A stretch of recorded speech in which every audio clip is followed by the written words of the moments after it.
Ágora, um assunto, dois pontos de vista. O debate na Euronews.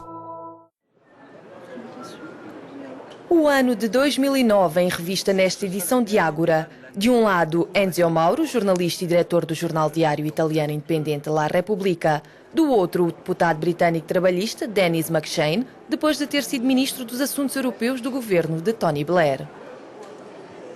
O encontro aconteceu em dezembro no Parlamento Europeu por ocasião da terceira edição do Prémio do Livro Europeu.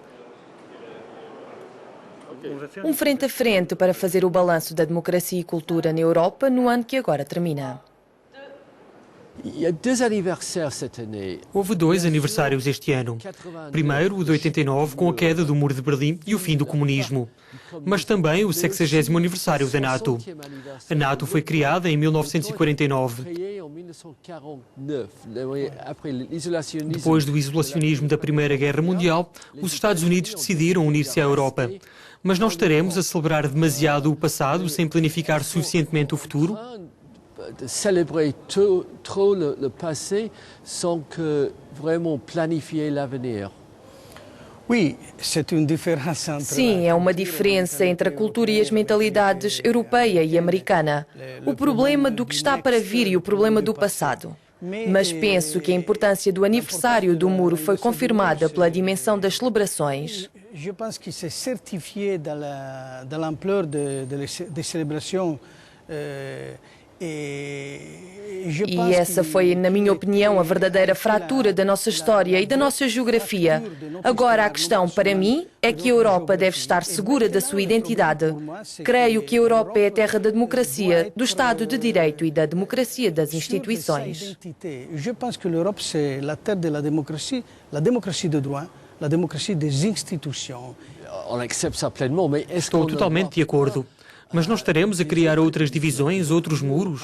Por exemplo, o muro da intolerância. A xenofobia tem aumentado. Assistimos ao referendo na Suíça contra os minaretes.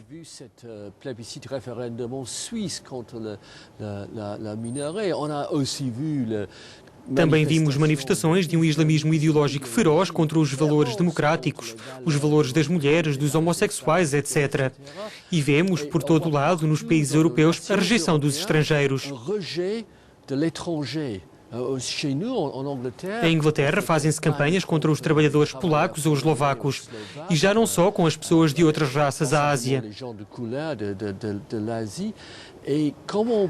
Como se pode combater isto? Como podemos ter uma Europa mais tolerante, menos xenófoba?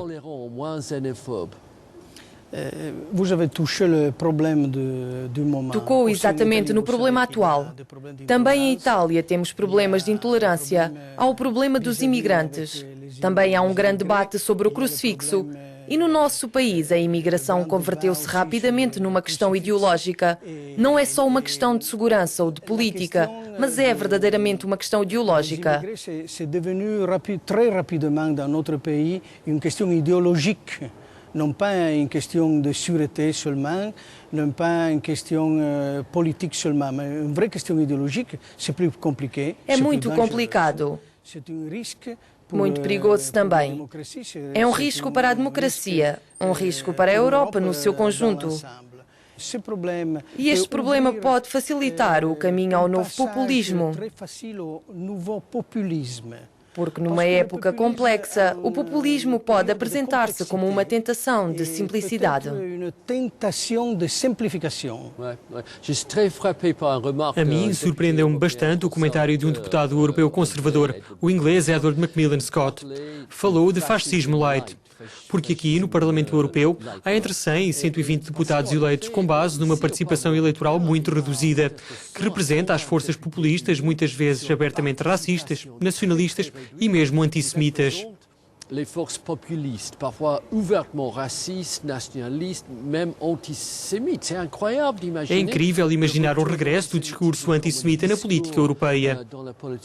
Penso que se pode dizer que se a esquerda sai para a rua a favor de um controle do clima e se está a converter numa esquerda ecológica, a direita talvez caminhe em direção ao populismo de uma política identitária.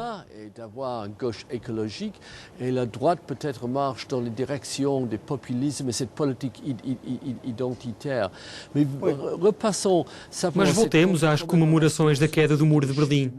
Partilho da sua opinião de que a Europa recuperou a sua identidade de certo modo. Partage votre opinion que l'Europe s'est retrouvée son identité d'une certaine façon, surtout moi, j'étais en Prague récemment. Recentemente estive em Praga e em Varsóvia.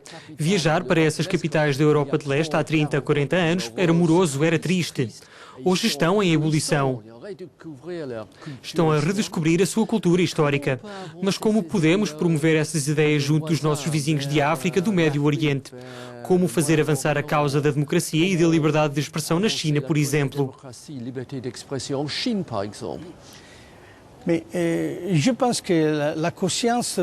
Para mim, a consciência de ser a terra da democracia, do direito das instituições, deve guiar-nos na aproximação a esses países. Mas quando falamos de democracia, há um problema. Porque a crise económica, a recessão, a dificuldade das famílias e a globalização, que é um desafio para as pessoas e para as pequenas comunidades, tudo isto pode provocar a erosão da democracia e dos valores da utilização da democracia. On peut déterminer une érosion de la démocratie, du valeur d'utilisation de la démocratie. Isso também provém da cultura. Falo do problema de ter agora uma Europa de culturas tão variadas. Temos excelentes filmes, escritores, peças de teatro. Mas a Europa está a ficar mais nacional. L'Europe devient presque plus nationale. Por acaso temos hoje escritores ou historiadores que cultivem o pensamento universal europeu? Faço a pergunta e tenho algumas dúvidas. Não posso imaginar que haja pessoas em países europeus que digam: devo ler isto porque me dará ideias para formar uma identidade e uma cultura europeia, em vez de simplesmente o inglês, o polaco, o alemão, o italiano, o francês. Fabrique une culture, une identité européenne plutôt que simplement inglês, polonais, deutsch, italiano, francês, etc. Il y a un problème de dimensão europeia. Existe um problema de dimensão europeia. Há um problema de liderança e do peso das instituições. Penso que a Europa é o único meio que permite a esta região do mundo, à nossa população, aos nossos países e ao nosso povo participar nas grandes decisões mundiais do momento. De compter dans les décisions du monde dans ce moment. Pois vamos ver em 2010, com o Tratado de Lisboa e os novos representantes Durão Barroso, Van Rompuy e a baronesa Ashton, que vão estar em funções durante 5 anos, se teremos em 2014 a Europa que desejamos. 2014, on aura cette meilleure Europe qu'on souhaite. Mais aussi ce qui est important. É importante também desenvolver a ideia de uma cultura europeia. E a propósito, estou muito contente de que pelo 3º ano se tenha atribuído um prémio do livro europeu.